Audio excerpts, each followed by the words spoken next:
IBN 7 हौसला है।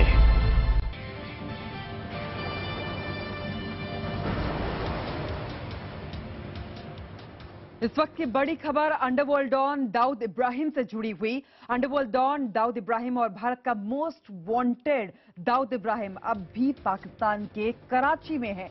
पश्चिमी देश की खुफिया एजेंसीज ने फोन टैप करने के बाद ये खुलासा किया है। भारत दाऊद के इस कथित आवाज की पड़ताल कर रहा है। इसी आधार पर दावा किया जा रहा है कि सैकड़ों लोगों का जो हत्यारा दाऊद इब्राहिम कराची के क्लिफ्टन हाउस में है। दाऊद की आवाज उस वक्त रिकॉर्ड की गई जब वो दुबई में अपने सहयोगी से प्रॉपर्टी की डील को लेकर बातचीत कर रहा था। आवाज की लोकेशन कराची का क्लिफ्टन हाउस बताया जा रहा है।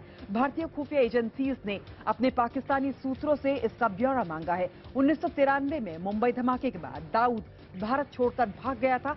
इसी के बाद से उसकी तलाश में भारतीय एजेंसियां जुटी हुई हैं। बीच में खबर यह भी आई थी कि दाऊद इब्राहिम जो है वो अफगानिस्तान की सीमा पर कहीं छिपा हुआ है, और क्योंकि भारत सरकार बहुत सक्रिय है दाऊद इब्राहिम को वापस देश लाने के लिए, तो यह भी खबर आई थी कि दाऊद इब्राहिम ने चीन से भी मदद मांगी थी वहां रहने के लिए, लेकिन चीन ने उस चीज के लिए मना कर दिया था। लेकिन अब जो हाल ही में फोन टैप किया गया है उसके मुताबिक ये कि दाऊद इब्राहिम की जो लोकेशन है वो क्लिफ्टन हाउस कराची में ही है।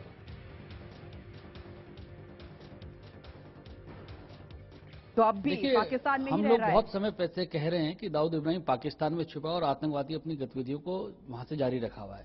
पाकिस्तान को पेशावर के कांड के बाद अब सबक लेना चाहिए और इस तरह की गतिविधियों को रोकना चाहिए। जो आतंकवादी लोग वहां बैठे हैं उनको वहां से पकड़ के उनको निकाला जाना चाहिए। आपको लगता है कि जो हिंदुस्तान की सरकार ने हमेशा कहा है कि दाऊद इब्राहिम या फिर हाफिज सईद को भारत को दिया जाए, लेकिन जिस तरह पाकिस्तान हमेशा कहता रहा कि दाऊद इब्राहिम पाकिस्तान में है ही नहीं, आपको लगता है कि पाकिस्तान का दोहरा मापदंड है? नहीं, पाकिस्तान बहुत समय से इस तरह के आतंकवादी लोगों को शेल्टर देता है और हम लोग लगातार कहते रहे हैं कि दाऊद इब्राहिम जैसे कई आतंकवादी पाकिस्तान में प्रश्रय लिए हुए हैं। पाकिस्तान को सोचना चाहिए कि इस प्रकार के अगर वो जब तक इन लोगों पर कार्रवाई नहीं करेगा तो पेशावर जैसे कांड होते रहेंगे।